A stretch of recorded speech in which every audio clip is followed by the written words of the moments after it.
ਅੱਜ ਦੇ ਆਪਣੇ ਕਰੰਟ ਅਫੇਅਰ 6 ਅਕਤੂਬਰ 2021 ਦੇ ਸਭ ਤੋਂ ਪਹਿਲਾ ਕਰੰਟ ਅਫੇਅਰ ਹੈ ਤੁਹਾਡੇ ਨੋਬਲ ਪੁਰਸਕਾਰ ਬਾਰੇ। ਜਿਹੜਾ ਤੁਹਾਡਾ ਨੋਬਲ ਪੁਰਸਕਾਰ ਹੈ, ਹੁਣ ਆਉਣ ਵਾਲੇ ਦਿਨਾਂ ਵਿੱਚ ਇੱਕ ਇੱਕ ਕਰਕੇ ਸਾਰੇ ਨੋਬਲ ਪੁਰਸਕਾਰਾਂ ਦੇ ਖਬਰਾਂ ਆਉਣ ਲੱਗਣਗੀਆਂ। ਅੱਜ ਜਿਹੜਾ ਆਇਆ, ਅੱਜ ਤੁਹਾਡੇ ਫਿਜ਼ਿਕਸ ਦੇ ਬਾਰੇ ਆਇਆ, ਠੀਕ ਹੈ। ਤੇ ਹੌਲੀ ਹੌਲੀ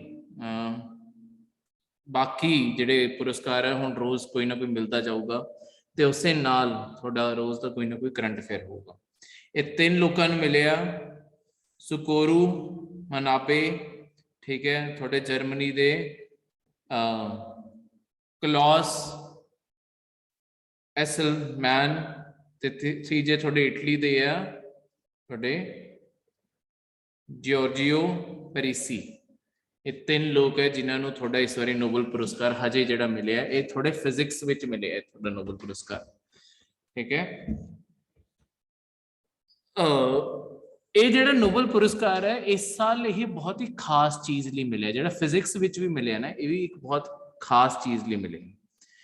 ਇਹਦਾ ਖਾਸ ਚੀਜ਼ ਕੀ ਹੈ, ਇਸ ਵਾਰ ਨਾ ਜਲਵਾਯੂ ਮਾਡਲ ਬਣਾਇਆ ਇਹਨਾਂ ਨੇ ਇੱਕ, ਉਹਨਾਂ ਲਈ ਇਹਨਾਂ ਨੂੰ ਇਹ ਪੁਰਸਕਾਰ ਮਿਲਿਆ। ਹੁਣ ਇਹ ਜਲਵਾਯੂ ਮਾਡਲ ਕੀ ਹੈ, ਇਹਨਾਂ ਨੇ ਨਾ ਫਿਜ਼ਿਕਸ ਦੇ ਸਾਰੇ ਕਨਸੈਪਟ ਲਗਾ ਕੇ, ਸਾਰੇ ਫਾਰਮੂਲਾ ਨਾਲ, ਕਿਸ ਤਰੀਕੇ ਨਾਲ ਤੁਹਾਡਾ ਵਾਤਾਵਰਣ ਜਿਹੜਾ ਚੇਂਜ ਆ ਰਿਹਾ, ਜਿਹੜਾ ਪਰਿਵਰਤਨ ਆ ਰਿਹਾ ਹੈ, ਤੇ ਕਿਸ ਹਿਸਾਬ ਨਾਲ ਤੁਹਾਡੇ ਆਉਣ ਵਾਲੇ ਟਾਈਮ 'ਚ ਕਿੰਨੀ ਗਰਮੀ ਪੈਣ ਵਾਲੀ ਹੈ, ਕਿੰਨਾ ਪਾਣੀ ਵਧਣ ਵਾਲਾ, ਇਹਦਾ ਇੱਕ ਪੂਰਾ ਐਸਟੀਮੇਟ ਲਾਇਆ। ਇਸ ਚੀਜ਼ ਨੂੰ ਆਪਾਂ ਸਹਾਰੇ ਇਸ ਮਾਡਲ ਨਾਲ, ਇਸ ਲਈ ਆਪਾਂ ਨੋਬਲ ਪੁਰਸਕਾਰ ਇਹ ਸਾਰਿਆਂ ਨੂੰ ਦਿੱਤਾ, ਠੀਕ ਹੈ। ਜਿਹੜਾ ਨੋਬਲ ਪੁਰਸਕਾਰ ਹੈ ਇਹ ਤੁਹਾਡੇ ਕਿਹਨੇ ਸ਼ੁਰੂ ਕੀਤਾ ਸੀ, ਕਿਸ ਦੇ ਨਾਮ ਤੇ? ਇਹ ਸਰ ਅਲਫਰੈਡ ਨੋਬਲ। ਉਹਨਾਂ ਨੇ ਨਾ ਆਪਣੀ ਵਿਲ ਲਿਖੀ ਸੀ ਆਪਣੀ 1895 ਵਿੱਚ। ਉਹਨਾਂ ਦੀ ਵਿਲ ਜਿਹੜੀ ਹੁੰਦੀ ਹੈ, ਜਿਹੜੀ ਮਰਨ ਤੋਂ ਪਹਿਲਾਂ ਲੋਕੀ ਲਿਖਦੇ ਆ, ਉਹਦੇ ਵਿੱਚ ਇਹ ਲਿਖਿਆ ਸੀ ਕਿ ਮੇਰੀ ਅੱਜ ਤੱਕ ਦੀ ਜਿੰਨੀ ਵੀ ਸੰਪત્ਤੀ ਹੈ ਉਹ ਸਾਰੀ ਇਹ ਲੋਕਾਂ ਦੀ ਕਮਾਈ ਵਿੱਚ ਲਾ ਦਿੱਤੀ ਜਾਵੇ ਜਿਹੜੀ ਦੁਨੀਆ ਦੀ ਭਲਾਈ ਲਈ ਕੁਝ ਕਰ ਰਹੇ। ਉਹਨਾਂ ਨੇ ਇਦਾਂ ਕਿਉਂ ਕੀਤਾ, ਆਪਣੀ ਸਾਰੀ ਕਮਾਈ ਸਭ ਕੁਝ ਕਿਉਂ ਲੁਟਾਤੀ ਇਹਦੇ ਉੱਤੇ? ਦੇਖੋ ਹੋਇਆ ਕੀ ਸੀ, ਜਿਹੜੇ ਤੁਹਾਡੇ ਸਰ ਅਲਫਰੈਡ ਨੋਬਲ ਹੈ, ਇਹਨਾਂ ਨੇ ਨਾ ਤੁਹਾਡੇ ਇੱਕ ਬਹੁਤ ਵੱਡਾ ਆਵਿਸ਼ਕਾਰ ਕੀਤਾ ਸੀ, ਜਿਹੜਾ ਤੁਹਾਡਾ ਡਾਇਨਾਮਾਈਟ। ਅੱਜ ਜਿਹੜਾ ਆਪਾਂ ਡਾਇਨਾਮਾਈਟ ਐਕਸਪਲੋਜ਼ਨ 'ਚ ਯੂਜ਼ ਕਰਦੇ ਹਾਂ, ਕਿਤੇ ਵੀ ਆਪਾਂ ਮਾਈਨ ਬਣਾਉਣੀ ਹੈ, ਕੋਈ ਵੀ ਰਸਤਾ ਬਣਾਉਣਾ ਪਹਾੜਾਂ 'ਚ ਕਿਤੇ ਵੀ, ਤੇ ਤੁਹਾਡੀ ਫੌਜਾਂ ਵੀ ਯੂਜ਼ ਕਰਦੀਆਂ। ਇਹ ਜਿਹੜਾ ਡਾਇਨਾਮਾਈਟ ਹੈ ਇਹ ਇਹਨਾਂ ਨੇ ਬਣਾਇਆ ਸੀ। ਹੁਣ ਜਦੋਂ ਡਾਇਨਾਮਾਈਟ ਇਹਨਾਂ ਨੇ ਬਣਾਇਆ, ਪਹਿਲਾਂ ਤਾਂ ਸਾਰੀ ਦੁਨੀਆ ਨੇ ਹੁਣ ਇਸਤੇਮਾਲ ਕੀਤਾ, ਤਾਂ ਹੀ ਇੰਨੇ ਪੈਸੇ ਇਹਨਾਂ ਨੇ ਕਮਾ ਲਏ। ਹੁਣ ਪਰ ਡਾਇਨਾਮਾਈਟ ਦਾ ਇਸਤੇਮਾਲ ਤਾਂ ਹਮੇਸ਼ਾ ਕਿਸੇ ਨਾ ਕਿਸੇ ਧਮਾਕੇ ਲਈ ਕੀਤਾ ਜਾਂਦਾ ਹੈ ਨਾ, ਜਿੱਥੇ ਵੀ ਤੁਹਾਡਾ ਡਾਇਨਾਮਾਈਟ ਲਗਾਇਆ ਜਾਊਗਾ, ਠੀਕ ਹੈ। ਤਾਂ ਇਹਨਾਂ ਨੂੰ ਇੱਕ ਟਾਈਮ ਤੋਂ ਬਾਅਦ ਇਹ ਫਿਕਰ ਪੈ ਗਈ ਸੀ ਕਿ ਆਉਣ ਵਾਲੀਆਂ ਜਿਹੜੀਆਂ ਪੀੜ੍ਹੀਆਂ ਉਹ ਮੈਨੂੰ ਇਸ ਚੀਜ਼ ਨਾਲ ਯਾਦ ਰੱਖਣਗੀਆਂ ਕਿ ਮੈਂ ਦੁਨੀਆ ਵਿੱਚ ਇਦਾਂ ਦੀ ਚੀਜ਼ ਬਣਾਈ ਸੀ ਜਿਹਨੇ ਸਿਰਫ ਤਬਾਹੀ ਲੈ ਕੇ ਆਈ ਹੈ। ਇਸ ਕਾਰਨ ਇਹਨਾਂ ਨੇ ਆਪਣੀ ਜਿੰਨੀ ਵੀ ਕਮਾਈ ਸੀ ਉਹ ਇਸ ਤੇ ਲਗਾਉਣ ਦਾ ਫੈਸਲਾ ਕੀਤਾ ਕਿ ਆਉਣ ਵਾਲੀ ਪੀੜ੍ਹੀ ਮੈਨੂੰ ਇਸ ਚੀਜ਼ ਲਈ ਯਾਦ ਰੱਖੇ ਕਿ ਮੈਂ ਸਮਾਜ ਲਈ ਕੋਈ ਚੰਗਾ ਕੰਮ ਕੀਤਾ ਸੀ, ਠੀਕ ਹੈ, ਕਲੀਅਰ ਹੈ। ਹੁਣ ਇਸ ਤੋਂ ਬਾਅਦ ਆਪਾਂ ਗੱਲ ਕਰਦੇ ਹਾਂ ਕਲਾਈਮੇਟ ਚੇਂਜ ਤੇ ਇਹ ਸਾਰੀ ਚੀਜ਼ਾਂ ਦੇ ਬਾਰੇ। ਮਤਲਬ ਇਹ ਨਾ ਆਪਣੇ ਲਈ ਇਹ ਚੀਜ਼ਾਂ ਨਾ ਇੰਪੋਰਟੈਂਟ ਹੈ। ਇਹ ਕਦੀ ਵੀ ਤੁਹਾਨੂੰ ਪੇਪਰ 'ਚ ਪੁੱਛਿਆ ਜਾ ਸਕਦਾ ਹੈ, ਆਹ ਨਾਮ ਤੁਹਾਨੂੰ ਪੇਪਰ 'ਚ ਆ ਸਕਦੇ ਆ, PCS ਦੇ ਪੇਪਰ ਵਿੱਚ, ਹੋਰ ਵੀ ਜੇ ਕੋਈ ਹੋਰ ਤੁਸੀਂ ਸਟੇਟ ਸਰਵਿਸਿਜ਼ ਦੇ ਪੇਪਰ ਦੇਣੇ ਉਹ 'ਚ ਵੀ ਆ ਸਕਦੇ ਆ। ਇਹ ਵੀ ਆ ਸਕਦਾ ਕਿ ਇਸ ਸਾਲ ਦਾ ਫਿਜ਼ਿਕਸ ਦਾ ਪ੍ਰਾਈਜ਼ ਮਿਲਿਆ ਕਿਸ ਗੱਲ ਲਈ ਹੈ, ਉਹ ਜਲਵਾਯੂ ਮਾਡਲਾਂ ਲਈ ਮਿਲਿਆ, ਠੀਕ ਹੈ। ਦੁਨੀਆ ਦਾ ਸਭ ਤੋਂ ਪਹਿਲਾ ਨੋਬਲ ਪ੍ਰਾਈਜ਼ 1901 ਵਿੱਚ ਦਿੱਤਾ ਗਿਆ ਸੀ। ਇਹ ਜਿਹੜਾ ਪ੍ਰਾਈਜ਼ ਹੁੰਦਾ ਹੈ ਨਾ, ਜਿਹੜਾ ਹਰ ਸਾਲ ਦਿੱਤਾ ਜਾਂਦਾ ਹੈ, ਇਹ 3 ਤੋਂ ਵੱਧ ਵਿਅਕਤੀਆਂ ਨੂੰ, ਮਤਲਬ ਇੱਕ ਜਿਹੜਾ ਸਿੰਗਲ ਪ੍ਰਾਈਜ਼ ਹੈ ਉਹ 3 ਤੋਂ ਵੱਧ ਵਿਅਕਤੀਆਂ ਨੂੰ ਨਹੀਂ ਦਿੱਤਾ ਜਾਂਦਾ। ਜਿਵੇਂ ਅੱਜ ਵੀ ਆਪਾਂ ਦੇਖਿਆ ਜਿਹੜਾ ਕਰੰਟ ਅਫੇਅਰ ਆਇਆ, 3 ਤੁਹਾਡੇ ਵਿਗਿਆਨੀ ਹੈ ਨਾ, ਇਹ 3 ਤੋਂ ਜ਼ਿਆਦਾ ਵਿਗਿਆਨੀਆਂ ਨੂੰ ਇੱਕ ਅਵਾਰਡ ਨਹੀਂ ਦਿੱਤਾ ਜਾਂਦਾ, ਠੀਕ ਹੈ। ਮੈਕਸਿਮਮ 3 ਨੂੰ ਇੱਕ ਦਿੱਤਾ ਜਾਂਦਾ, ਜਾਂ ਤਾਂ 3 ਮੈਕਸਿਮਮ ਲੋਕ ਹੈ, ਜ਼ਿਆਦਾ ਤੋਂ ਜ਼ਿਆਦਾ 3 ਲੋਕਾਂ ਨੂੰ, ਜਾਂ ਕੋਈ ਨਾ ਕੋਈ ਆਪਣੀ ਆਰਗੇਨਾਈਜੇਸ਼ਨ, ਕੋਈ ਇੱਕ ਬੋਡੀ ਬਣਾ ਲੇ, ਉਸ ਪੂਰੀ ਬੋਡੀ ਨੂੰ ਮਿਲ ਜਾਂਦਾ। ਜਿਵੇਂ ਤੁਹਾਡੀ ਯੂਨਾਈਟਿਡ ਨੇਸ਼ਨ ਦੀ ਹੋਰ ਵੀ ਬਹੁਤ ਸਾਰੀ ਬੋਡੀਆਂ ਨੂੰ ਮਿਲਿਆ ਹੋਇਆ, ਕੋਈ ਕੰਪਨੀ ਹੋ ਗਈ ਜਾਂ ਇਦਾਂ ਦੀ ਕੋਈ ਆਰਗੇਨਾਈਜੇਸ਼ਨ ਬਣਾ ਲੇ, ਕੋਈ NGO ਬਣਾ ਲੇ, ਉਹਨਾਂ ਨੂੰ ਦਿੱਤਾ ਜਾਂਦਾ ਹੈ। ਹੁਣ मैं क्लाइमेट चेंज की गल करा तो देखो थोड़े ना एक दुनिया में एक एग्रीमेंट एग्जिस्ट करता है जिन्हों आप कहने जलवायु परिवर्तन लई संयुक्त राष्ट्र, सही कर लिया, बराबर,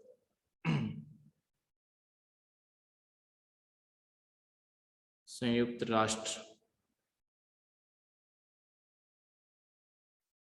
फ्रेमवर्क सम्मेलन, इन्हों इंग्लिश कहते हैं शॉर्ट विच UNFCCC।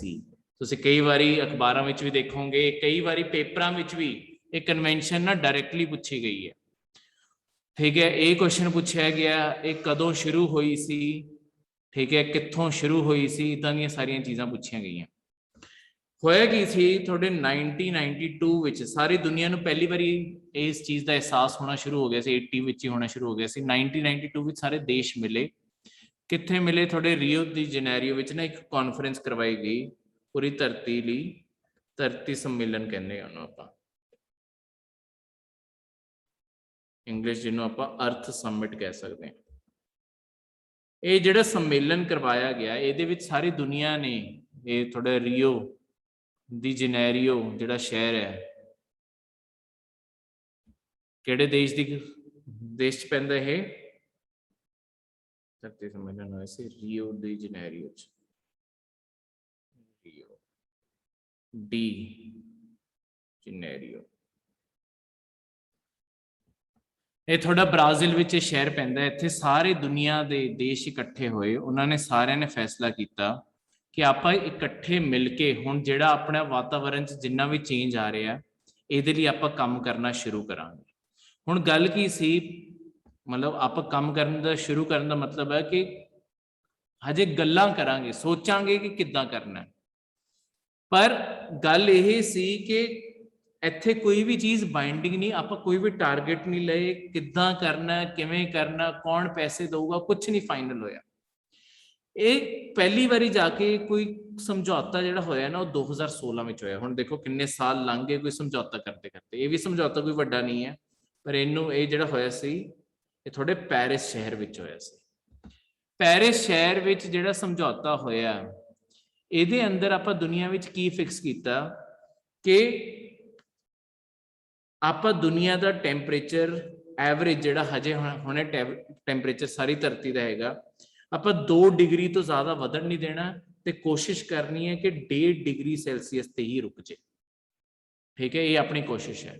हुण पूरी धरती, हुण अपना की लेना देना, मतलब पूरी धरती का एवरेज टैंपरेचर देखो, एवरेज टैंपरेचर ना हजे पूरी धरती का 18 डिग्री सैल्सीयस है, क्योंकि कुछ ठंडे इलाके भी है जिवें अपने दोनों साइड के पोल हो गए, अपना हिमालय का एरिया हो गया, ठीक है, ये जड़ियाँ चीज़ां हो गई पूरे ठंडे इलाके है।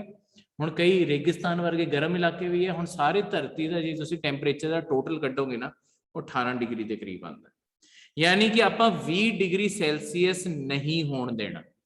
हुण 20 डिग्री सैल्सीयस कितना कोई खतरनाक है, देखो गल ये नहीं है कि 20 डिग्री कोई वड्डा टैंपरेचर नहीं है, गल यही है कि इहदा हर इलाके ते असर की पऊगा। जे 20 डिग्री 2 डिग्री टैंपरेचर भी वधदा है ना, जिहड़ी बर्फ पिघल रही है अपने जिहड़े पोल्स है इत्थों भी, ते अपनियां जिहड़ियां नदियां हुण अपनी जिन्ने भी इत्थे नदियां आंदियां, चाहे इंडस आंदी है, गंगा आंदी है, ब्रह्मपुत्र आंदी है, ये सारियां भी तां बर्फ पिघलण तो बाद ही आंदी है। ये सारी नदियां विच एक तां पानी वध जाऊगा तां अपने जिहड़े हड़ आउण दे चांसिस है होर ज़्यादा वध जाणगे। उदों बाद जिहड़ा साइड अपने नॉर्थ ते साउथ पोल तो पानी पिघल रहा है, ये अल्टीमेटली जा तो सारा समुंदर ही रहा ना, समुंदर विच ही सारा पानी उत्थे जाके मिल रहा है, तो अपनी नदियां भी उत्थे जाके गिर रही हैं। इहदे नाल होऊगा कि जिहड़ा अपना समुंदर है इहदा पद्धर हौली हौली उच्चा होने लग जाऊगा, यानी कि पानी का जिहड़ा लैवल है वो वधण लग जाऊगा। हुण पानी के लैवल नाल वधण नाल की होऊगा, जिवें अपने भारत का ही लगा लो, अज जिहड़े अपने वड्डे वड्डे शहर है मुंबई वर्गे, चेन्नई वर्गे, सूरत वर्गे, ये सारे शहरों के अंदर पानी वड़न लग जाऊगा। ठीक है, बहुत सारे लोगों को अपना घर भी छड्डना पऊगा क्योंकि उन्होंने घरों के अंदर पानी आ जाऊगा। ठीक है, अपना मुंबई तो जिवें फाइनैंशियल कैपिटल है, बहुत सारा बिजनेस उत्थों चलता है, वो बिजनेस बर्बाद हो जाएंगे। इस कारण अपन कोशिश करनी है कि धरती किसी तरीके नाल गर्म होने की जगह अपन ठंडी किस तरीके नाल होर करनी है वो देखना जरूरी है, ताकि आ सारा का सारा पानी जम्मिया रहे, मतलब सारे ग्लेशियर अपने इत्थे जम्मे रहन ते पानी मैल्ट ना होवे ते कंट्रोल रहे। पर हजे पैरिस विच भी आप सिर्फ ये टारगेट लिया कि करना कितना है, कोई भी पूरी दुनिया उत्ते एक साझा समझौता हजे भी नहीं होया कि करना कितना है। हर देश की अपनी मर्जी, इत्थे पैरिस विच ये फाइनल होया कि हर देश अपने खुद दे टारगेट लाऊगा, खुद पूरा करूगा कि आप किद्दां करना है। ठीक है, तो इस चीज नाल हजे भी मतलब एक जो मजबूत समझौता ना वो नहीं हो पाया। अगला जो थोड़ा करंट अफेयर है, एक थोड़ा देश अज खबर च अजकल खबर च ताइवान। हुण ताइवान थोड़ा खबर क्यों है, देखो दो देश है थोड़े दुनिया विच जिहड़े अपने आप नूं चाइना बुलाते हैं। ठीक है, जिहड़े अपने आप नूं चीन बुलाते हैं। एक तो जिन्हों आप चीन कहने हैं, जिहड़ा थोड़ा बहुत अपने उत्ते नॉर्थ विच ही पैंदा है, वो भी चीन है। ਤੇ ਆਹ ਚੀਨ ਦੇ ਬਿਲਕੁਲ ਨਾਲ ਨਾ ਆਪਾਂ ਦੁਨੀਆ ਦੇ ਨਕਸ਼ੇ ਤੇ ਦੇਖੀਏ, ਚੀਨ ਦੇ ਬਿਲਕੁਲ ਨਾਲ ਇੱਕ ਛੋਟਾ ਜਿਹਾ ਟਾਪੂ ਪੈਂਦਾ ਤਾਈਵਾਨ ਦਾ, ਇਹ ਵੀ ਆਪਣੇ ਆਪ ਨੂੰ ਚੀਨ ਹੀ ਕਹਿੰਦਾ ਹੈ। ਇਹਦੀ ਵੀ ਸਰਕਾਰ ਦਾ ਨਾਮ ਚੀਨੀ ਸਰਕਾਰ ਹੀ ਹੈ ਤੇ ਇਸ ਸਰਕਾਰ ਦਾ ਨਾਮ ਵੀ ਚੀਨੀ ਸਰਕਾਰ ਹੈ। ਹੁਣ ਫਿਰ ਦੁਨੀਆ ਦੋ ਚਾਈਨਾ ਕਿੱਦਾਂ ਹੋ ਸਕਦੇ, ਦੋ ਚੀਨ ਕਿੱਦਾਂ ਹੋ ਸਕਦੇ? ਦੇਖੋ ਹੋਇਆ ਕੀ ਸੀ, ਇਹ ਤੁਹਾਡੇ ਦੂਸਰੇ ਵਿਸ਼ਵ ਯੁੱਧ ਦੀ ਗੱਲ ਹੈ।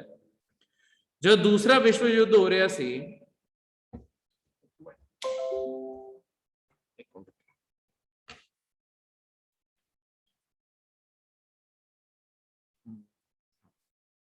जो दूसरा विश्व युद्ध हो रहा सी ना, थोड़े चीन ने जापानियों के खिलाफ बहुत बड़ी लड़ाई लड़ी सी। पर होया कि जिहड़ी सरकार उस टाइम थोड़े अज दा जिहड़ा चीन दी कैपिटल है बीजिंग, उत्थे जिहड़ी थोड़ी सरकार सीगी ना, ਉਹ ਸਰਕਾਰ ਦਾ ਕੀ ਹੋਇਆ, ਜਦ ਤੱਕ ਵਿਸ਼ਵ ਯੁੱਧ ਖਤਮ ਹੋਇਆ ਬਹੁਤ ਕਮਜ਼ੋਰ ਪੈ ਗਈ ਸੀ। ਥੋੜੇ ਚੀਨ ਦੇ ਅੰਦਰ ਨਾ ਇੱਕ ਹੋਰ ਗ੍ਰਹਿ ਯੁੱਧ ਚੱਲ ਰਿਹਾ ਸੀ। ਚੀਨ ਦੇ ਅੰਦਰ ਹੀ ਇੱਕ ਹੋਰ ਲੀਡਰ ਖੜਾ ਹੋ ਗਿਆ ਸੀ ਜਿਹੜਾ ਆਪਣੀ ਸਰਕਾਰ ਦੇ ਖਿਲਾਫ ਹੀ ਲੜਾਈ ਛੇੜ ਕੇ ਖੜਾ ਸੀ।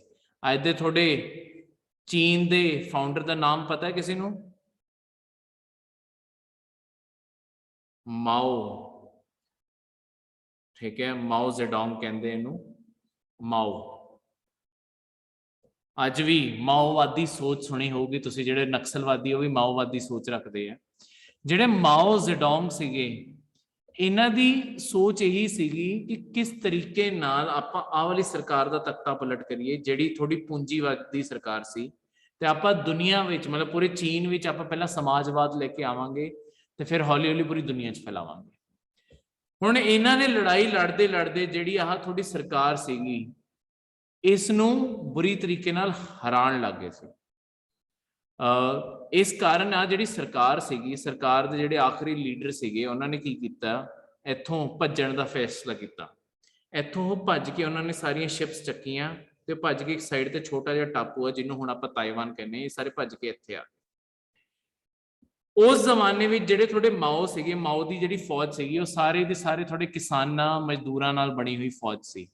वो पैदल सेना सी, ना उन्हां कोले कोई हवाई सेना सी, ना कोई जल सेना सी। इस कारण वो उन्हां दा कदी पिछा नहीं कर पाए ते इत्थे जाके थोड़े आह जिहड़े लीडर इत्थों कड्ढे गए सी, उन्हां ने अपनी सरकार इत्थे बना ली। उन्हां दा नाम सी चियांग, जिहड़े भज के आए सी काई शेक।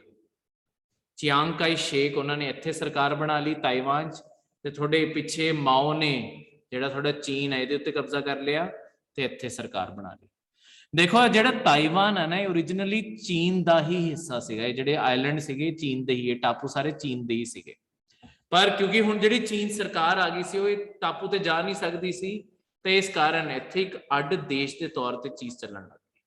अज भी जिहड़ा थोड़ा ताइवान हो गया, चाहे चाहे थोड़ा चीन हो गया, ये दोनों ना एक दूजे उत्ते क्लेम जड़ते हैं। देखो वड्डी गल की है, जिहड़ा ताइवान छोटा जिहा देश है चीन के साइड ते, मतलब छोटा जिहा टापू है ये पूरे चीन उत्ते अपना दावा जड़दा है कि यह पूरा चीन साडा होना चाहिए, क्योंकि असी सीगे इत्थे सरकार, ठीक है। तो आह चीन कहता आह टापू साडा ही है, तो एक दिन असी लै लैना। तो फिर इन्हों रोक कौन रहा है, ये लै क्यों नहीं रहे? हुण तो चीन इन्ना ताकतवर हो गया। हुण ताइवान नूं पिछों दी सपोर्ट दिंदा अमेरिका, इहदी ना प्रोटैक्शन की जिम्मेदारी अमेरिका ने ली हुई है। इस कारण ताइवान ते चीन सीधा हमला नहीं करता। उन्होंने यह है कि इस सीधे हमले नाल यही ना होवे कि चीन ते अमरीका दे विच युद्ध छिड़ जाए, तो इस कारण वो इस चीज तो दूर रहिंदे। पर हुण पिछले कुछ दिनों में की होया, थोड़े चीन की जिहड़ी सरकार है ना, वो ना लगातार थोड़े ताइवान दे वल अपने हवाई जहाज, अपने लड़ाकू जहाज भेजती जा रही है। इस टाइम थोड़े ताइवान ना बहुत ही ज्यादा एमरजेंसी लगी पई है थोड़े ताइवान विच इसे गल नूं, क्योंकि रोज आ चीन है, देखो इत्थे आ मैप च देखोगे आ चीन है, इस पासों इत्थों रोज हवाई जहाज चलते हैं, ये बिल्कुल कोले आके वापस मुड़ जाते। तो ये भी नहीं कि कोई एक अद्धा जहाज, 2 दिन पहला की गल है कि 154 थोड़े फाइटर एयरक्राफ्ट जिहड़े लड़ाकू जहाज है वो चीन वालों चले ते थोड़े ताइवान दे बिल्कुल कोलों आके मुड़ गए। ताइवान दे अंदर जो एड्डी वड्डी फौज नूं आंदे हुए देखिया, ताइवान नूं पहले यही डर पै गया सी कि हमला हो गया। वो तो उस बाद हजे चीन की करता, चीन ना सिर्फ अजमा रहा है। क्यों वो लड़ाकू जहाज ने डरा क्यों रहा? चीन एक तरीके नाल ये अजमा रहा है कि अमरीका किस तरीके नाल बिहेव करूगा, कि अमरीका लड़ाई लिए आऊगा या नहीं आऊगा। क्योंकि जे तो लड़ाई लिए आंदा है फिर तो गल वध सकती है, जे नहीं आया तो फिर ताइवान ते कब्जा करना बहुत ही सौखा है। तो हजे दे दिनों में इनू सिर्फ अजमा रहा हो, होर कुछ नहीं कर, ठीक है। तो यही अजकल इत्थे चल भी रहा, क्लीयर है, ये सब कुछ इत्थे है। हुण अगला थोड़ा करंट अफेयर, आयुष्मान भारत योजना। देखो जी आयुष्मान भारत योजना है, दूजा नाम प्रधानमंत्री जन आरोग्य योजना, ये सेम स्कीम है, बस इस स्कीम के 2 नाम है। आ स्कीम क्यों जरूरी है? देखो ये ना अपने जिन्ने भी भारत विच गरीब पैंदे आ उन्हां दी सेहत लई बहुत जरूरी चीज़ है, क्योंकि आपां उन्हां नूं एक तरीके दी सेहत दी, उन्हां दी सेहत बीमा करके दे रहे हैं आपां उन्हां नूं, ठीक है। हुणे सेहत बीमा किस तरीके नाल हो रहा है? हर गरीब परिवार नूं भारत विच लगभग 50% थोड़े जिहड़े लोग है, जिहड़े सब तो गरीब 50% लोग है, इन्हां नूं आपां कह रहे हैं कि थोड़े परिवार नूं साल दा, एक साल दा 5 लाख दा बजट दिता जाऊगा एक परिवार नूं, एक गरीब परिवार नूं। हुण गरीब परिवार दे अंदर होण नूं 5 बंदे भी हो सकते हैं, 15 बंदे भी हो सकते हैं। परिवार का साइज मैटर नहीं करता, 2 भी हो सकते हैं, ठीक है। परिवार का साइज नहीं मैटर करता, ये देखा जाऊगा कि एक परिवार है जड़े हुण थोड़े एक परिवार, देखो गरीबां नूं नहीं तो की सी पहला, जे सरकार सपोर्ट नहीं दिंदी है तो गरीब किसी भी गरीब बंदे नूं कोई भी बहुत वड्डी बीमारी हो जाती है, वो तो अपना इलाज करवा ही नहीं सकता, उहदे लई तो मतलब बीमारी का मतलब मौत ही है। सरकार इन्हां नूं साल का 5 लाख दे रही है कि तुसी चाहे ये 5 लाख रुपए किसी छोटी मोटी जांच से खर्च कर लो, जिवें आपां किसी डॉक्टर को गए हो, कंसल्टेशन के पैसे लै लैंदा है ना अपने तो, ठीक है, 200 रुपए 500 रुपए जिन्ने भी उन्हें लैने हैं। होर फिर दवाइयां आपां साल च कई बारी जे कुछ भी खाने हैं ਉਹਦਾ भी खर्चा है। तो आखिरी विच जे कोई बहुत वड्डा खर्चा आ जाए, जिवें कोई सर्जरी आ गई है, वो तो फिर गरीब करवा ही नहीं पाऊगा, फिर तो उसदे लई मौत ही है। सरकार इसलिए इन्हां नूं बेनिफिट देना चाहती है कि जिहड़े लोग है इन्हां नूं घट्टो घट जिहड़े इन्हां दे इलाज का खर्चा है वो जे दूर कर देणगे तो एक चंगी सेहत भरी जिंदगी ही जी पाएंगे। तो ये अंदर यही अपनी कोशिश है कि हर 5 लाख रुपए हर परिवार को दिते, मतलब एक इंश्योरेंस बीमा दिता जाता है, पैसे नहीं दिते जाते। ये किसी भी सरकारी या प्राइवेट हॉस्पिटल में जा सकते हैं, ਤੇ ਉੱਥੇ ਜਾ ਕੇ ਮਤਲਬ ਜਿਹੜਾ ਵੀ ਲਿਸਟਡ ਹੈ, ਪ੍ਰਾਈਵੇਟ ਜਿਹੜਾ ਵੀ ਲਿਸਟਡ ਹੈ ਸਰਕਾਰ ਦੀ ਲਿਸਟ ਵਿੱਚ ਹੈ, ਉੱਥੇ ਜਾ ਕੇ ਆਪਣਾ ਇਲਾਜ ਕਰਵਾ ਸਕਦੇ ਆ ਕਿਸੇ ਵੀ ਤਰੀਕੇ ਦਾ, ਛੋਟੀ ਮੋਟੀ ਸਰਦੀ ਜ਼ੁਕਾਮ ਤੋਂ ਲੈ ਕੇ ਸਰਜਰੀ ਤੱਕ, ਤੇ ਸਰਕਾਰ ਉਹਦੇ ਪੈਸੇ ਦੇ ਦੂਗੀ ਉਸ ਹਸਪੀਟਲ। 5 ਲੱਖ ਮੈਕਸਿਮਮ ਸਾਲ ਦਾ, 1 ਸਾਲ ਦਾ ਇਹ, ਠੀਕ ਹੈ। ਆ ਸਾਰੇ ਦੇ ਸਾਰੇ ਤੁਹਾਡੇ ਚੀਜ਼ਾਂ ਜਿਹੜੀਆਂ ਇਹਦੇ ਅੰਦਰ ਕਵਰਡ ਹੈ, ਇਹ ਸਾਰੀਆਂ ਦੀਆਂ ਸਾਰੀਆਂ ਚੀਜ਼ਾਂ ਇਹਦੇ ਅੰਦਰ ਕਵਰਡ ਹੈ, ਠੀਕ ਹੈ। ਸਾਰੀ ਚੀਜ਼ਾਂ ਦਾ ਲਾਭ ਲੈ ਸਕਦੇ ਆ ਲੋਕੀ, ਤੇ ਇਹੀ ਸਭ ਕੁਝ ਲਿਖਿਆ। ਹੁਣ ਇਹ ਸਕੀਮ ਦੇ ਅੰਦਰ ਜਿਹੜੇ ਗਰੀਬ ਹੈ, ਉਹ ਗਰੀਬ ਕਿਸ ਤਰੀਕੇ ਨਾਲ ਲੱਭੇ ਜਾਣਗੇ, ਉਹ ਵੀ ਇੱਕ ਚੀਜ਼ ਹੈ ਦੇਖਣ ਵਾਲੀ। ਦੇਖੋ ਇੱਕ ਨਾ ਤੁਹਾਡਾ ਜਦੋਂ 2011 ਦਾ ਸੈਂਸਸ ਕਰਵਾਇਆ ਗਿਆ ਸੀ, ਤੁਹਾਡੀ ਸਰਕਾਰ ਦੇ ਅੱਗੇ ਇੱਕ ਹੋਰ ਕੁਐਸਚਨ ਖੜਾ ਸੀ। ਉਹ ਇਹ ਕੁਐਸਚਨ ਖੜਾ ਸੀ ਕਿ ਸੈਂਸਸ ਦੇ ਥਰੂ ਤੁਸੀਂ ਕਿਸ ਤਰੀਕੇ ਨਾਲ ਗਰੀਬਾਂ ਬਾਰੇ ਪਤਾ ਲਗਾ ਰਹੇ ਹੋ ਕਿ ਕਿਹੜੇ ਬੰਦੇ ਐਕਚੁਅਲੀ ਬਹੁਤ ਜ਼ਿਆਦਾ ਗਰੀਬ ਹੈ। ਤਾਂ ਇੱਕ ਨਾ ਆਪਾਂ ਸੈਂਸਸ ਕਰਵਾਇਆ ਸੀ, ਜਿਹਨੂੰ ਆਪਾਂ ਇੰਗਲਿਸ਼ ਕਹਿੰਦੇ ਆ ਸੋਸ਼ੋ ਇਕਨੋਮਿਕ ਕਾਸਟ ਸੈਂਸਸ, ਠੀਕ ਹੈ। 2011 ਸੈਂਸਸ ਦੇ ਨਾਲ ਹੀ ਹੋਇਆ ਸੀ। ਇਹਨੂੰ ਆਪਾਂ ਪੰਜਾਬੀ ਸਮਾਜਿਕ ਆਰਥਿਕ ਜਾਤੀ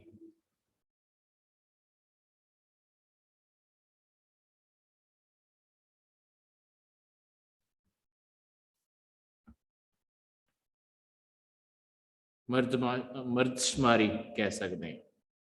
ਹੁਣ ਇਹ ਕੀ ਹੈ, ਇੱਕ ਤਰੀਕੇ ਨਾਲ ਸੈਂਸਸ ਦਾ ਡੇਟਾ ਹੈ। ਇਹ 'ਚ ਨਾ ਸਰਕਾਰ ਨੇ ਐਕਚੁਅਲੀ ਲੋਕੀ ਕਿੰਨੇ ਗਰੀਬ ਹੈ, ਕਿਸ ਹਾਲਤ ਤੱਕ ਗਰੀਬ ਹੈ, ਉਦਾਂ ਦੀਆਂ ਚੀਜ਼ਾਂ ਪਤਾ ਕਰਨ ਦੀ ਕੋਸ਼ਿਸ਼ ਕੀਤੀ। ਹੁਣ ਇਹਦੇ ਅੰਦਰ ਕਿਹੜੇ ਲੋਕਾਂ ਦੇ ਇੱਕੋ ਕਮਰੇ ਦਾ ਘਰ ਹੈ, ਠੀਕ ਹੈ, ਤੇ ਉਹਨਾਂ ਦੀਆਂ ਕੱਚੀਆਂ ਕੰਧਾਂ ਜਾਂ ਕੱਚੀ ਛੱਤ ਹੈ, ਠੀਕ ਹੈ, ਇਦਾਂ ਦੇ ਲੋਕਾਂ ਨੂੰ ਆਪਣੇ ਲੱਭਣ ਦੀ ਕੋਸ਼ਿਸ਼ ਹੈ। ਕਿਹੜੇ ਪਰਿਵਾਰ 'ਚ 16 ਤੋਂ 94 ਸਾਲ ਦੀ ਉਮਰ ਤੱਕ ਕੋਈ ਵੀ ਛੋਟੀ ਉਮਰ ਦਾ ਬੰਦਾ ਹੀ ਨਹੀਂ ਹੈ, ਠੀਕ ਹੈ, ਜਾਂ ਹੈਗਾ ਤਾਂ ਸਿਰਫ ਫੀਮੇਲ ਹੈ, ਮੇਲ ਦੀ ਡੈਥ ਹੋ ਚੁੱਕੀ ਹੈ। ਤਾਂ ਜਿਹੜੇ ਘਰਾਂ ਵਿੱਚ ਹੁਣ ਜਿੱਥੇ ਮੇਲ ਦੀ ਡੈਥ ਹੋ ਜਾਂਦੀ ਨੇ, ਆਪਣੇ ਸਮਾਜ 'ਚ ਕੀ ਦੇਖਿਆ ਗਿਆ ਕਿ ਜਿਹੜੇ ਘਰ ਫੀਮੇਲ ਲੈਡ ਹੁੰਦੇ ਆ, ਉੱਥੇ ਨਾ ਗਰੀਬੀ ਵਧਣ ਦੇ ਚਾਂਸਸ ਜ਼ਿਆਦਾ ਹੁੰਦੇ ਆ, ਕਿਉਂਕਿ ਆਪਣੇ ਸਮਾਜ ਨਾ ਕਿਤੇ ਭੇਦਭਾਵ ਹੈਗਾ ਮਰਦ ਤੇ ਔਰਤ ਵਿੱਚ। ਹੁੰਦਾ ਕੀ ਹੈ, ਇਹ ਤੁਹਾਡੀ ਸਰਕਾਰ ਦੀਆਂ ਆਪਣੀਆਂ ਰਿਪੋਰਟਾਂ ਹੈ ਕਿ ਸੇਮ ਕੰਮ ਦੇ, ਹੁਣ ਜਿਵੇਂ ਲੈਟਸ ਸਪੋਜ਼ ਮਜ਼ਦੂਰੀ ਹੈ, ਹੁਣ ਮਜ਼ਦੂਰੀ ਜੇ ਕੋਈ ਮਰਦ ਕਰ ਰਿਹਾ ਹੈ ਜਾਂ ਕੋਈ ਔਰਤ ਕਰ ਰਹੀ ਹੈ, ਉਹਨਾਂ ਨੂੰ ਸੇਮ 8 ਘੰਟੇ ਕੰਮ ਕੀਤਾ, ਸੇਮ ਕੰਮ ਕੀਤਾ। ਜੇ ਮਰਦ ਨੂੰ ਕੋਈ 700 ਰੁਪਏ ਦੇ ਰਿਹਾ ਹੈ, ਔਰਤ ਨੂੰ 300-400 ਰੁਪਏ ਦੇਣਗੇ ਸੇਮ ਕੰਮ ਦਾ। ਤੇ ਇਹ ਜਿਹੜਾ ਭੇਦਭਾਵ ਹੈ ਨਾ, ਹੁਣ ਦੇਖੋ ਅਗਲੀ ਦੀ ਅੱਧੀ ਕਮਾਈ ਮਾਰੀ ਗਈ ਨਾ, ਤਾਂ ਫਿਰ ਅਗਲੀ ਆਪਣਾ ਘਰ ਕਿੱਦਾਂ ਚਲਾਊਗੀ। ਤਾਂ ਇਸ ਤਰੀਕੇ ਨਾਲ ਇਹਨਾਂ ਨੂੰ ਸਰਕਾਰ ਫਿਰ ਅੱਡ ਤੋਂ ਆਇਡੈਂਟੀਫਾਈ ਕਰਨ ਦੀ ਕੋਸ਼ਿਸ਼ ਕਰਦੀ ਹੈ ਕਿ ਜਿਹੜੇ ਇਦਾਂ ਦੇ ਗਰੀਬ ਪਰਿਵਾਰ ਆ, ਉਹਨਾਂ ਨੂੰ ਆਪਾਂ ਸ਼ਾਮਿਲ ਕਰੀਏ, ਠੀਕ ਹੈ। ਬਹੁਤ ਸਾਰੇ ਲੋਕੀ ਐਕਸਕਲੂਡਡ ਵੀ ਆ। ਹੁਣ ਜਿਵੇਂ ਫਿਰ ਇਹ 'ਚ ਹੋਰ ਵੀ ਡਿਟੇਲ ਸੀਗੀ, ਜਿਵੇਂ ਜਿਹੜੇ ਲੋਕਾਂ ਕੋਲੇ 2 ਜਾਂ 3 ਜਾਂ 4 ਕੋਈ ਵੀ ਮਤਲਬ ਵਾਹੀਕਲ ਹੈ ਮੋਟਰਾਈਜ਼, ਜੀ ਮਤਲਬ ਮੋਟਰ ਲੱਗੀ ਹੋਈ ਹੈ, ਜਿਵੇਂ ਸਕੂਟਰ ਹੋ ਗਿਆ, ਬਾਈਕ ਹੋ ਗਈ, 2 ਵੀਲਰ ਹੋ ਗਿਆ, ਆਟੋ ਆ ਜਾਂ ਗੱਡੀ ਹੈ, ਉਹ ਬੰਦੇ ਨੂੰ ਗਰੀਬਾਂ 'ਚ ਨਹੀਂ ਗਿਣਿਆ ਜਾਂਦਾ, ਠੀਕ ਹੈ। ਜਿਹਦੇ ਕੋਲ ਇਹਨਾਂ ਵਿੱਚ ਕੁਛ ਨਹੀਂ ਹੈ, ਉਹਨਾਂ ਨੂੰ ਗਿਣਿਆ ਜਾਂਦਾ। ਤੇ ਇਦਾਂ ਦੀਆਂ ਹੋਰ ਚੀਜ਼ਾਂ, ਮਤਲਬ ਜਿਹੜੇ ਘਰ ਵਿੱਚ 10,000 ਰੁਪਏ ਪ੍ਰਤੀ ਮਹੀਨਾ ਕਮਾਏ ਜਾਂਦੇ ਹੈ ਨਾ, ਕੋਈ ਵੀ ਇੱਕ ਬੰਦਾ 10,000 ਰੁਪਏ ਤੋਂ ਜ਼ਿਆਦਾ ਕਮਾ ਰਿਹਾ, ਉਹਨੂੰ ਵੀ ਆਪਾਂ ਗਰੀਬ ਨਹੀਂ ਮੰਨਦੇ। ਤੇ ਤਾਂ ਵੀ ਆਪਣੇ ਭਾਰਤ ਵਿੱਚ 30 ਕਰੋੜ ਲੋਕੀ ਹੈ ਜਿਹੜੇ ਇਸ ਕ੍ਰਾਈਟੇਰੀਆ ਤੋਂ ਥੱਲੇ ਆ। ਤਾਂ ਦੇਖ ਲਓ ਭਾਰਤ 'ਚ ਕਿੰਨੀ ਗਰੀਬੀ ਹੈ, ਠੀਕ ਹੈ, ਕਲੀਅਰ ਹੈ। ਅਗਲਾ ਜਿਹੜਾ ਹੈਗਾ ਇੱਕ ਨਾ ਤੁਹਾਡਾ ਪਲੇਟਫਾਰਮ ਬਣਾਇਆ ਗਿਆ, ਅਗਲਾ ਕਰੰਟ ਅਫੇਅਰ ਹੈਗਾ ਕੀ ਆ ਤੁਹਾਡਾ DGCA, ਜਿਹਨੂੰ ਕਹਿੰਦੇ ਆ directorate general of civil aviation. ਤੁਹਾਡਾ ਭਾਰਤ ਦੇ ਅੰਦਰ ਜਿੰਨੇ ਵੀ ਪਲੇਨ ਚੱਲ ਰਹੇ ਆ, 에ਅਰਪੋਰਟ ਆ, ਕੁਝ ਵੀ ਹੈ, ਉਹ ਸਾਰੇ ਨਾ ਇਹੀ ਕੰਟਰੋਲ ਕਰਦਾ। ਇਹਨਾਂ ਨੇ ਨਾ ਇੱਕ ਪਲੇਟਫਾਰਮ ਬਣਾਇਆ ਜਿੱਥੇ ਜਾ ਕੇ ਤੁਹਾਨੂੰ ਕੋਈ ਵੀ ਇਦਾਂ ਦੀ ਸ਼ਿਕਾਇਤ, ਤੁਹਾਨੂੰ ਲੱਗਦਾ ਹੈ ਕਿ 에ਅਰਲਾਈਨ ਆ ਚੀਜ਼ ਦਾ ਧਿਆਨ ਨਹੀਂ ਰੱਖ ਰਹੀ, ਜਾਂ ਤੁਹਾਨੂੰ 에ਅਰਪੋਰਟ ਦੇ ਆਸ-ਪਾਸ ਕੋਈ ਖਤਰਾ ਮਹਿਸੂਸ ਹੁੰਦਾ ਹੈ ਜਿਸ ਨਾਲ ਕੋਈ ਦੁਰਘਟਨਾ ਹੋ ਸਕਦੀ ਹੈ। ਲੈਟਸ ਸਪੋਜ਼ ਤੁਹਾਨੂੰ ਲੱਗਦਾ ਕਿ ਆਸ-ਪਾਸ ਲੋਕਾਂ ਨੇ ਪਰਾਲੀ ਨੂੰ ਅੱਗ ਲਾਈ ਹੋਈ ਹੈ ਤੇ ਸ਼ਾਇਦ ਸਾਫ਼ ਦਿਖੇ ਨਾ, ਤੇ ਤੁਸੀਂ ਮਤਲਬ ਪਲੇਨ ਲੈਂਡ ਕਰਨ ਵੱਲ ਨੂੰ ਸਾਫ਼ ਦਿਖੇ ਨਾ, ਤੁਸੀਂ ਇਸ ਪੋਰਟਲ ਤੇ ਜਾ ਕੇ ਰਜਿਸਟਰ ਕਰ ਸਕਦੇ ਹੋ ਆਪਣੀ ਕੰਪਲੇਂਟ ਨੂੰ, ਤੇ ਉਸ ਦੇ ਖਿਲਾਫ ਉਹ ਐਕਸ਼ਨ ਲੈਣਗੇ। ਠੀਕ ਹੈ, ਇਹ ਸਾਰਾ ਦਾ ਸਾਰਾ ਪਲੇਟਫਾਰਮ ਇਸ ਤਰੀਕੇ ਨਾਲ ਬਣਾਇਆ ਗਿਆ। ਠੀਕ ਹੈ, ਇਹ ਕੰਪਲੇਂਟ ਜ਼ਰੂਰੀ ਨਹੀਂ ਹੈ ਕਿ ਤੁਸੀਂ ਆਪਣਾ ਨਾਮ ਇਹਦੇ ਅੰਦਰ ਦਰਜ ਕਰਾਣਾ ਹੀ ਕਰਾਣਾ ਹੈ। ਤੁਸੀਂ ਗੁਮਨਾਮ ਹੋ ਕੇ ਵੀ ਬੇਨਾਮ ਤੋਂ ਬੇਨਾਮੀ ਚ ਵੀ ਆਪਣੀ ਇਹ ਸ਼ਿਕਾਇਤ ਦਰਜ ਕਰਵਾ ਸਕਦੇ ਹੋ। ਗੁਮਨਾਮ ਤੋਂ ਕੁਝ ਹੋਰ ਹੁੰਦਾ, ਬੇਨਾਮੀ ਚ ਆਪਣੀ ਸ਼ਿਕਾਇਤ ਦਰਜ ਕਰਵਾ ਸਕਦੇ ਹੋ। ਕਿਉਂਕਿ ਇਦਾਂ ਦਾ ਇਹ ਕਿਉਂ ਪ੍ਰੋਵੀਜ਼ਨ ਰੱਖਿਆ ਗਿਆ ਹੋਊਗਾ, ਦੇਖੋ ਕੋਈ ਇਦਾਂ ਦਾ ਬੰਦਾ ਵੀ ਹੋ ਸਕਦਾ ਹੈ ਜਿਹੜਾ ਕਿਸੇ 에ਅਰਲਾਈਨ ਦੇ ਨਾਲ ਕੰਮ ਕਰ ਰਿਹਾ ਹੋਵੇ। ਹੁਣ ਜਿਹੜਾ 에ਅਰਲਾਈਨ ਦੇ ਨਾਲ ਕੰਮ ਕਰ ਰਿਹਾ ਹੋਊਗਾ ਉਹਦਾ ਤਾਂ ਨੌਕਰੀ ਜਾਊਗੀ ਨਾ ਜੇ ਉਹਦਾ ਨਾਮ ਬਾਹਰ ਆ ਗਿਆ। ਜੇ ਉਹੀ ਬਿਨਾ ਨਾਮ ਦੇ ਕੋਈ ਸ਼ਿਕਾਇਤ ਆਊਗੀ ਤਾਂ ਇੱਕ ਤਾਂ ਸ਼ਿਕਾਇਤ ਤੇ ਕੰਮ ਵੀ ਹੋ ਜਾਊਗਾ, ਦੂਜਾ ਤੁਹਾਨੂੰ ਕੋਈ ਵੀ ਮਤਲਬ ਉਸ ਬੰਦੇ ਨੂੰ ਇਦਾਂ ਦੀ ਕਿਸੇ ਵੀ ਚੀਜ਼ ਤੇ ਐਕਸ਼ਨ ਨਹੀਂ ਉਹਦੇ ਖਿਲਾਫ ਹੋਊਗਾ। ਠੀਕ ਹੈ, ਤਾਂ ਲੋਕਾਂ ਦਾ ਵੀ ਭਲਾ ਹੋ ਜਾਊਗਾ ਤੇ ਉਹਦੀ ਵੀ ਨੌਕਰੀ ਬਚ ਜਾਊਗੀ। ਕਲੀਅਰ ਹੈ? ਤਾਂ ਇਹ ਸੀਗੇ ਤੁਹਾਡੇ ਅੱਜ ਦੇ ਸਾਰੇ ਕਰੰਟ ਅਫੇਅਰ। ਕੋਈ ਵੀ ਡਾਊਟ ਕਿਸੇ ਵੀ ਕਰੰਟ ਅਫੇਅਰ 'ਚ?